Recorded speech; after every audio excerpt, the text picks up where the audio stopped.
Buenos días, colegas. Bienvenidos. Soy la doctora María Teresa Binatea Cuenca de Figueroa, soy radióloga y parte del equipo de CDI.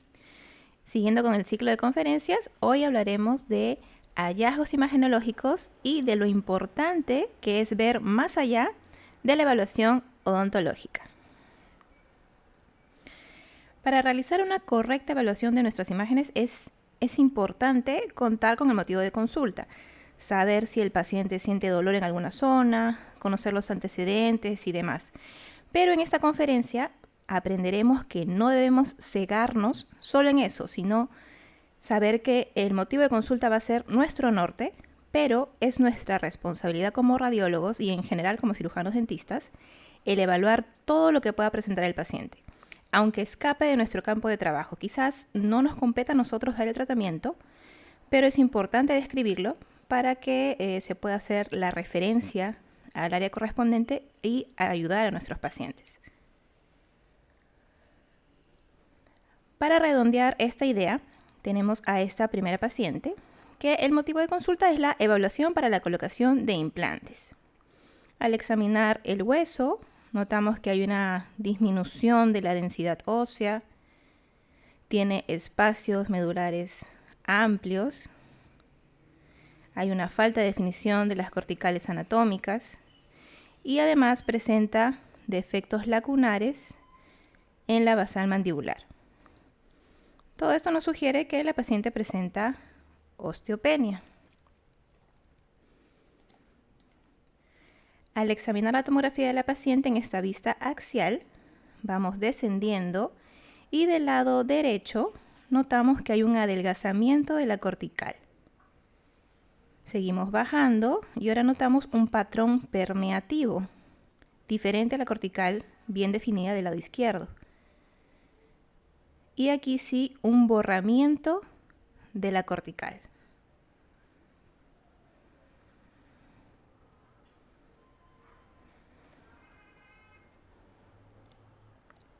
En esta vista coronal nos desplazamos hacia posterior y encontramos un borramiento de la cortical del reborde alveolar derecho. Tenemos este patrón permeativo hasta llegar a una vista más posterior, donde aquí nuevamente se reconoce una cortical. Estos signos nos hacen pensar en una NM, una neoplasia maligna. La paciente era asintomática y no se mencionaba nada en el motivo de consulta que nos guíe a eso. Así que pedimos la ayuda de nuestro equipo, porque este paciente estaba en otra sede, no podíamos examinar a nosotros mismos, pero le pedimos a nuestro equipo que hagan una pequeña revisión de la paciente. Y esto fue lo que encontraron. Nos enviaron esta foto. Vean esta lesión exofítica, rojiza, con presencia de zonas blanquecinas. La paciente sabía que tenía esa herida, como ella misma la llamaba, pero no le prestaba atención. En nuestro reporte, además de mencionar que era una probable NM, hicimos la sugerencia de ampliar el estudio con una biopsia. Otro ejemplo de la evaluación más allá del campo odontológico es el estudio de las fosas nasales. Su tratamiento no nos compete, pero podemos encontrar variantes anatómicas que pueden ser de ayuda para el paciente. Este paciente tenía como motivo de consulta la evaluación para ortodoncia, pero esto fue lo que encontramos. Si notamos aquí, los cornetes inferiores nos van a servir para graficar la curvatura normal que suelen tener, se curvan hacia afuera, manteniendo aquí una concavidad dirigida hacia la zona del tabique nasal. Pero si vemos el cornete medio del lado derecho, la curvatura está invertida. Su concavidad es contraria al tabique nasal. A esta variante anatómica se le llama cornete paradójico. Con un filtro de tejidos blandos, nos sumergimos en los planos hasta encontrar esta variante, que en este caso es unilateral. Pero tenemos este otro paciente. Aquí lo tenemos en una presentación bilateral. tanto el cornete medio derecho e izquierdo. Tienen una curvatura invertida a lo normal.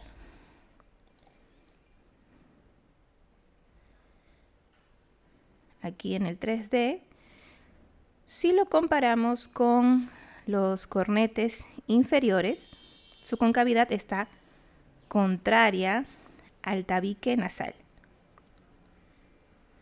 ¿Por qué es importante describir esta variante? Porque la presencia de los cornetes paradójicos pueden causar un estrechamiento del complejo osteomiatal, como también pueden dificultar el acceso si es que el paciente fuera a someterse a algún procedimiento de endoscopía. Esto que lo realiza el otorrino, pero que también nosotros al encontrarlo podemos ayudar al paciente a guiarlo en ese momento.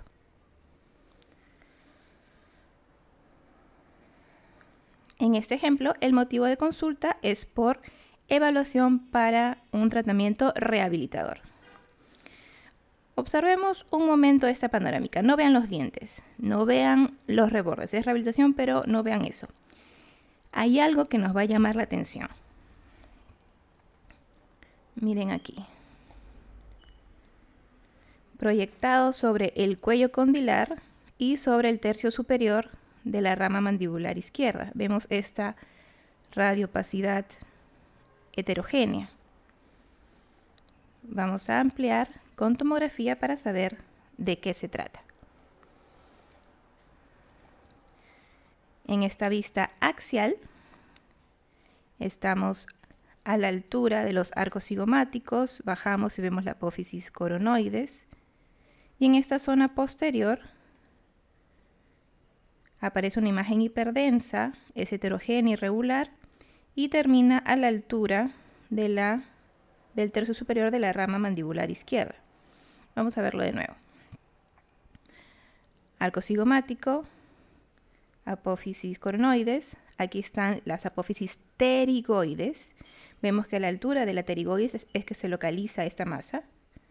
No tenemos una vista más posterior, porque la evaluación estaba enfocada en rehabilitación, no estaba enfocada en esto. Esto es un hallazgo imagenológico. Volvemos a la panorámica. Por la tomografía sabemos que está a la altura de la apófisis pterigoides y que aquí vemos que se proyecta sobre el cuello condilar. ¿Qué podría ser? Estamos frente a una miositis osificante del músculo pterigoideo externo. La miositis osificante se caracteriza por seguir el eje mayor del músculo que afecta y puede conllevar a una dificultad en la apertura bucal. Es raro encontrarnos con una miositis osificante, pero si desean, también pueden revisar otro caso que es más avanzado. Es un caso que está publicado en la página de CDI.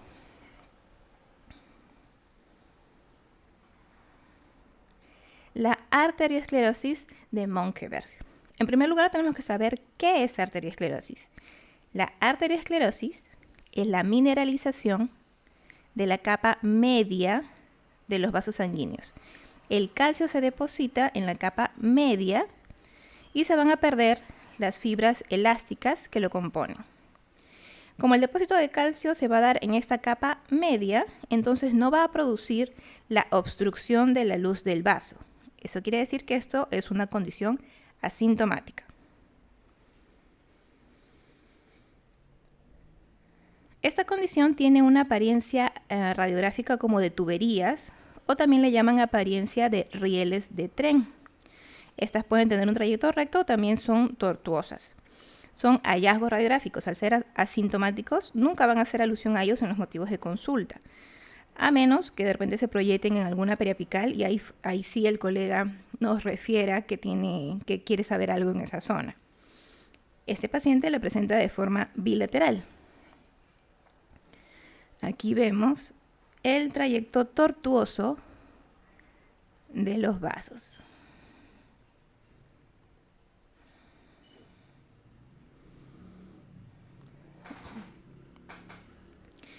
En este paciente vamos a centrarnos en el tercer cuadrante.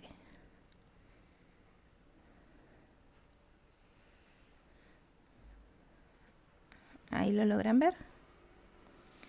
Por su ubicación sabemos que en este caso se trata de la arteria facial, que pasa por debajo del borde de la mandíbula para llegar a la región de la cara.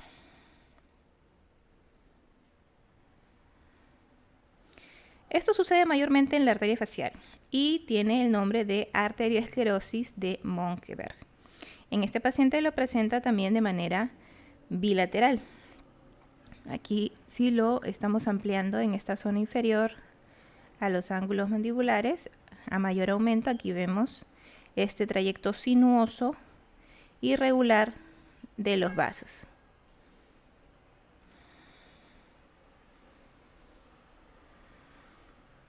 De este otro paciente, la imagen con apariencia de tubería, también llamada de rieles de tren, está proyectada en el espacio bucal, por encima del reborde alveolar edéntulo de la zona 4.5 o 4.6. Ahí en acercamiento la vemos ahí, con ese recorrido tortuoso.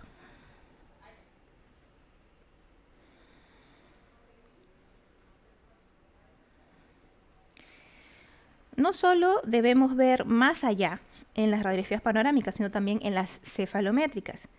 Nos van a brindar mucha información. No hay que relacionarlas solo con los trazados para ortodoncia. Este, por ejemplo, es un caso muy poco común. Miremos la segunda vértebra, aquí, el axis. La estructura anatómica que hace diferente al axis del resto de vértebras es su apófisis odontoides. Pero ¿qué sucede aquí? La apófisis odontoides está separada del cuerpo del axis. Esta anomalía de forma se llama os odontoideum. Para que se entienda mejor, aquí visto desde atrás, este es un axis normal, donde hay una fusión completa de la apófisis odontoides con su cuerpo, y este es un os odontoideum, donde hay una fusión incompleta. Esto es muy raro de encontrar, pero es necesario que nosotros lo hallemos porque esto puede estar relacionado a problemas en la flexión del cuello.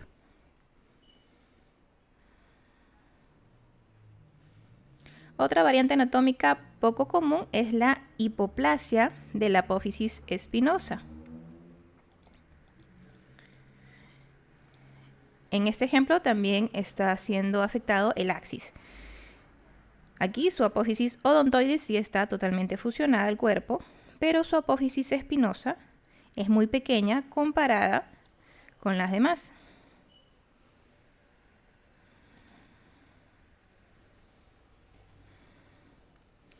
También podemos encontrar osteofitos en la columna. Escuchamos la palabra osteofitos y pensamos automáticamente en la ATM.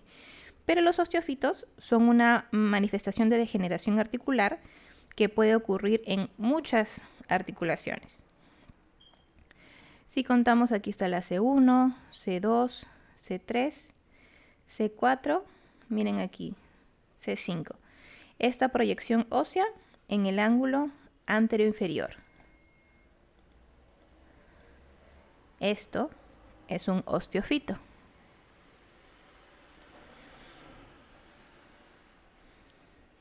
Aquí también, C1, C2, C3. En C4 y C5, miren aquí, presenta osteofitos.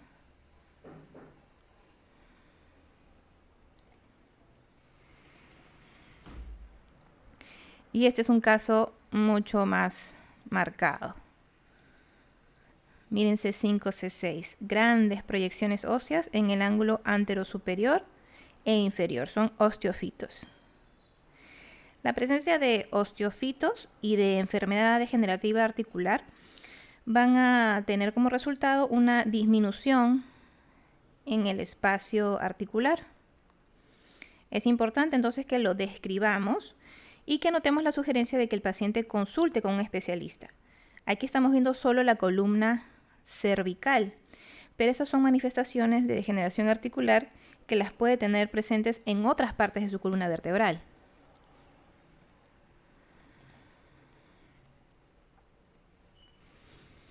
En algunas ocasiones las vértebras se pueden fusionar. Aquí tenemos la fusión de C3 y C4 a través del cuerpo vertebral.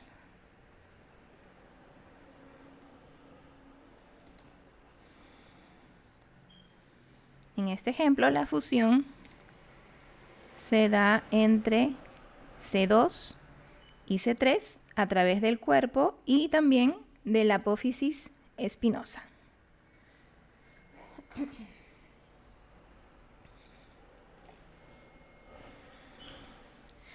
En este caso tenemos la fusión de varias vértebras. Todas estas, ¿no? Casos como estos pueden estar asociados de repente a un síndrome. Y lo que vamos a tener es una restricción muy marcada de la movilidad del cuello.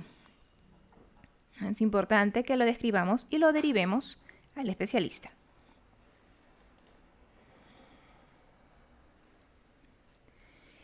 El ligamento nucal.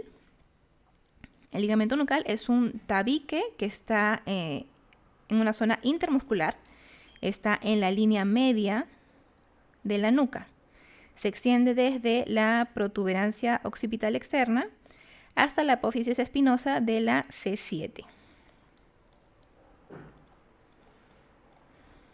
Algunas veces este ligamento nucal puede mineralizarse y lo vamos a encontrar así, proyectado por detrás de las apófisis espinosas.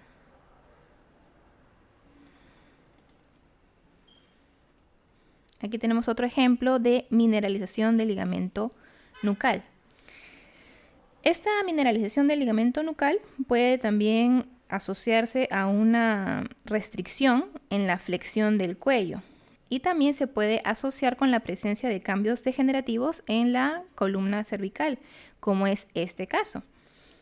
Si analizamos aquí la alineación de las vértebras,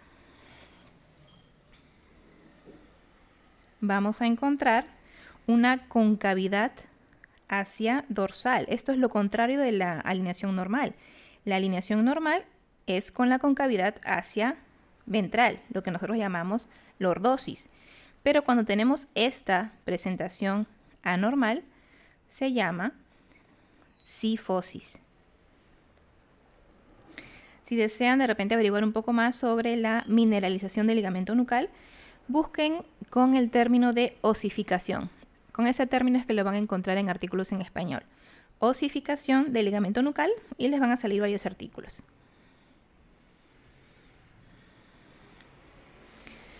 Esta es una radiografía de una niña que venía para evaluación para ortodoncia. Clínicamente presentaba un pequeño aumento de volumen en la frente. Y a primera vista nosotros estábamos pensando de repente en la radiografía encontrarnos con un pequeño osteoma. Sin embargo, cuando vimos la lateral, nos dimos cuenta que aquella pequeña imagen radiopaca parecía no estar unida al hueso. Conversamos igual con la mamá para obtener mayor información y para nuestro asombro, la mamá nos terminó dando ya el diagnóstico. Lo que la niña presentaba, no solo en la frente, sino también en otras partes del cuerpo, era un pilomatrixoma. Para nosotros fue la primera vez, para mí por lo menos fue la primera vez que escuchaba ese término, así que lo investigamos rápidamente. Y el pilomatrixoma se trata de un tumor benigno que se da por la mineralización del folículo piloso. Es un tumor que se origina en la raíz del vello. Así que en esta paciente se realizó ampliación con tomografía Combin. Y aquí en esta vista sagital vemos ahí la pequeña imagen hiperdensa de límites definidos, forma ovalada, que ocasiona un aumento de volumen en la silueta de tejido blando. Aquí retrocedemos para volverla a encontrar y nos damos cuenta que no está unida al hueso.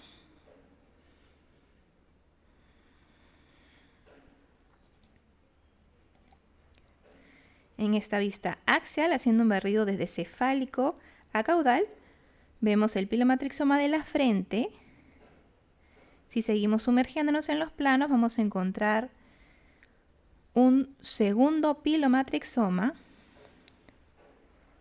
en el lado izquierdo. Ahí está. Luego un tercero de mayor tamaño en el lado derecho. Y si seguimos con un recorrido hacia caudal, vamos a encontrar un cuarto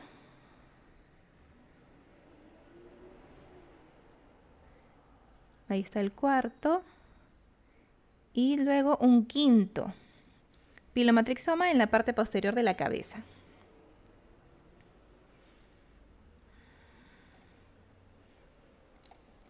Usando el filtro de tejidos blandos les puedo mostrar cómo se veía ese aumento de volumen que presentaba la niña en la frente.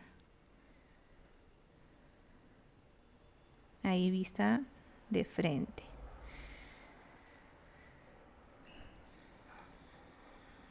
Ahora vamos a sumergirnos en los planos hasta encontrar el pilomatrixoma de la frente y comprobar nuevamente que no está fusionado al hueso. Gracias a que vimos más allá de la evaluación odontológica en esta paciente, gracias a esta cefalométrica, descubrimos y yo aprendí sobre los pilomatrixomas. Los flebolitos. Los flebolitos son trombos, son coágulos que se mineralizan. Su presencia se asocia a hemangioma o a una malformación vascular de bajo flujo. Su tratamiento obviamente escapa de nuestro campo de acción, pero es importante que los podamos reconocer. En este caso, que también está publicado en la página de CDI, pueden buscarlo en la sección de casos radiográficos. Este paciente sucede que tenía antecedentes de una cirugía de bypass. Le hicimos la panorámica y encontramos esta imagen radiopaca, aquí, proyectada en la vía aérea, caudal al ángulo mandibular del lado izquierdo. Tiene esta apariencia característica de los flebolitos de tiro al blanco, que también se le llama de ojo de toro.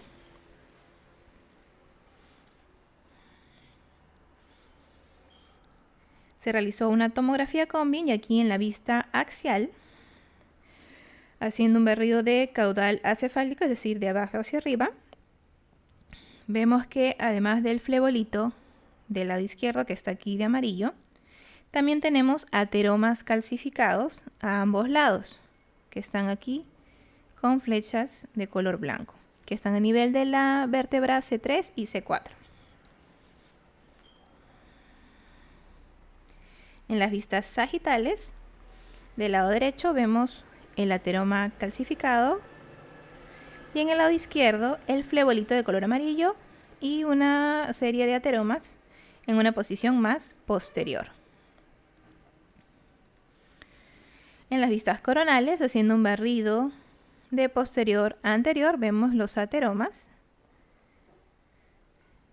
Y a nivel de la tercera y cuarta vértebra tenemos aquí al flebolito.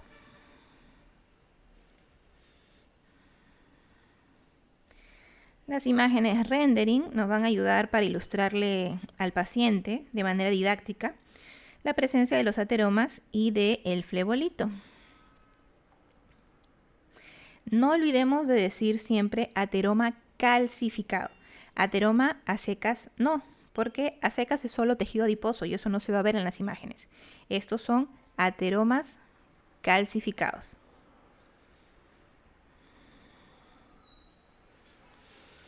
Este es otro paciente que su motivo de consulta era la localización de las terceras molares superiores para extracción.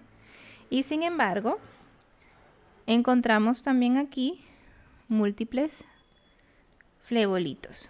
Aquí con esta distribución aleatoria, con esa apariencia característica de tiro al blanco.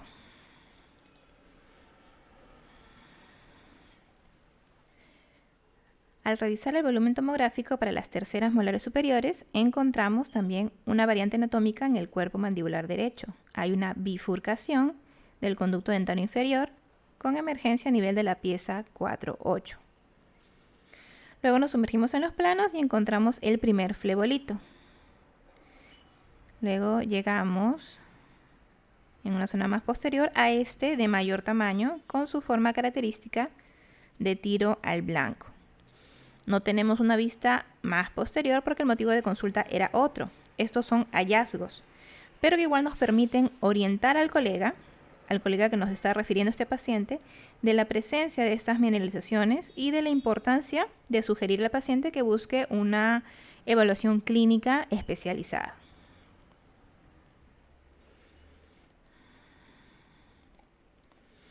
Aquí en una vista 3D, de forma más didáctica, nos vamos a ubicar en el espacio.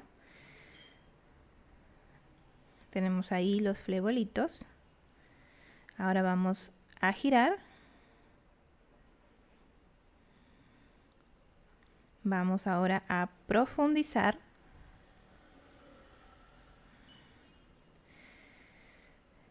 Y aquí, a diferencia del caso anterior, tenemos un ejemplo de presentación múltiple.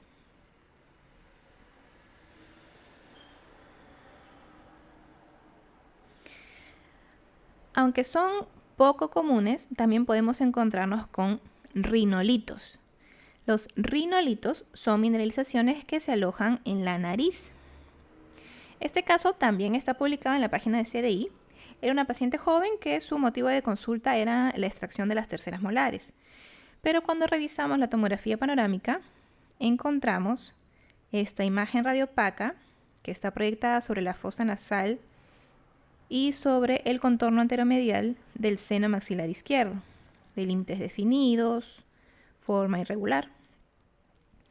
Nos llamó mucho la atención y como ya iba a hacerse una tomografía para las terceras, entonces pudimos tener la ampliación de este caso con tomografía combi.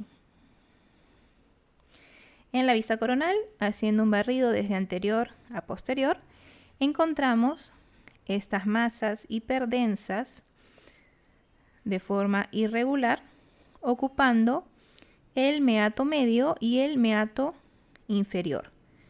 Están produciendo el adelgazamiento y el desplazamiento caudal del piso de la fosa nasal del lado izquierdo. En una vista axial, en un barrido desde caudal acefálico, es decir, de abajo hacia arriba, vemos que la fosa nasal izquierda está ocupada en su tercio anterior y medio, permaneciendo permeable el tercio posterior.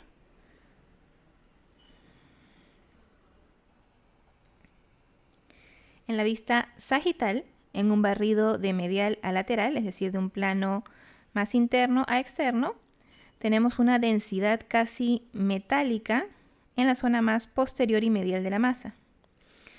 A pesar de su gran tamaño, la masa no ocluye la fosa nasal. Persiste todavía una separación entre el borde inferior de la masa y el piso de la fosa nasal. Esto es lo que estaba permitiendo el paso del aire. Aquí en la reconstrucción tridimensional se evidencia el gran tamaño de la masa con este ocupamiento del meato medio e inferior, y cómo el piso de la fosa nasal izquierda tiene un desplazamiento hacia caudal. El centro, el nido del rinolito es usualmente un cuerpo extraño. Pueden ser asintomáticos, como el caso de esta paciente que ignoraba la existencia, pero algunos pacientes pueden experimentar síntomas, como en este caso podrían ser unilaterales, de descarga purulenta o dolor. Y aunque también están por fuera del campo de acción del odontólogo, miren la importancia que es saber reconocerlos. Por último, vamos a ver 3 pacientes que tenían por motivo de consulta la evaluación imagenológica para ortodoncia. Por ello, dentro de sus exámenes cuentan con una tomografía de campo grande. Pero en estos 3 pacientes encontramos algo que se escapa. Si los rinolitos se escapaban de nuestro campo de acción, lo que hallamos en estos pacientes se escapa aún más. En esta vista coronal encontramos esta pequeña imagen hiperdensa dentro de la bóveda craneal, en el tercio medio, casi al centro.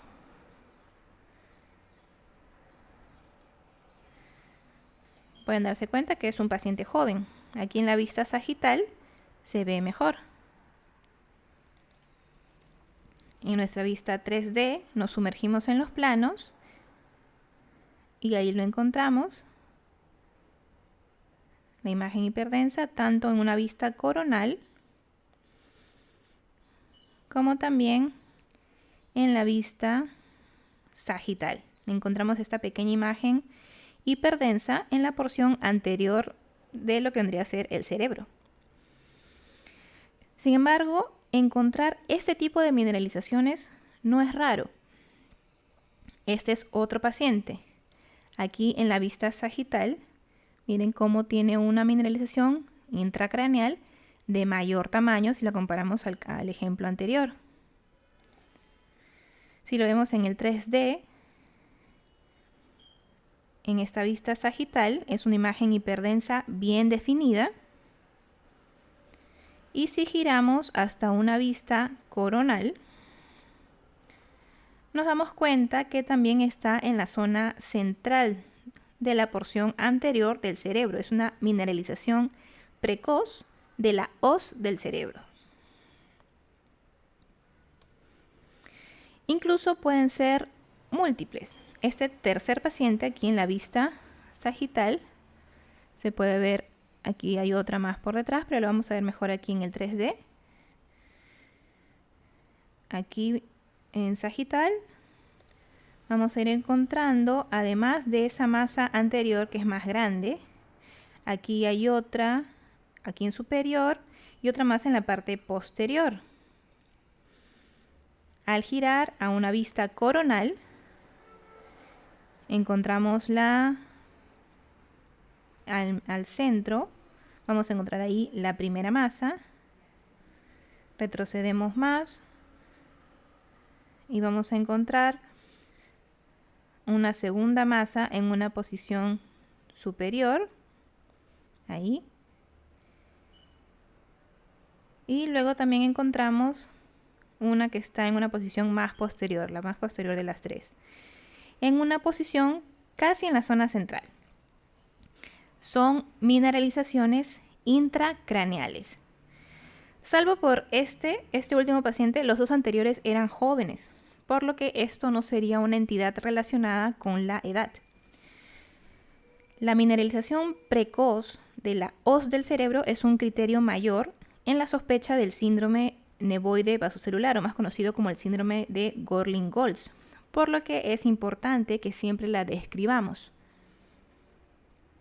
Entonces, como podemos ver, es muy importante revisar siempre más allá, aunque esté en una zona ajena a nuestra especialidad, aunque por ello de repente no sepamos el diagnóstico, no debemos de tener miedo de describir lo que vemos y de sugerir siempre que se haga una ampliación de estudio con un especialista. Porque si trabajamos de una manera multidisciplinaria, vamos a ayudar más a nuestros pacientes y también vamos a terminar aprendiendo más. Les agradezco mucho por su atención. Espero que esta conferencia haya sido de su agrado. Y si tuvieran alguna duda, pueden hacérmela llegar al correo mbinatea@cdi.com.pe y con gusto los ayudaré. Muchas gracias y buenos días.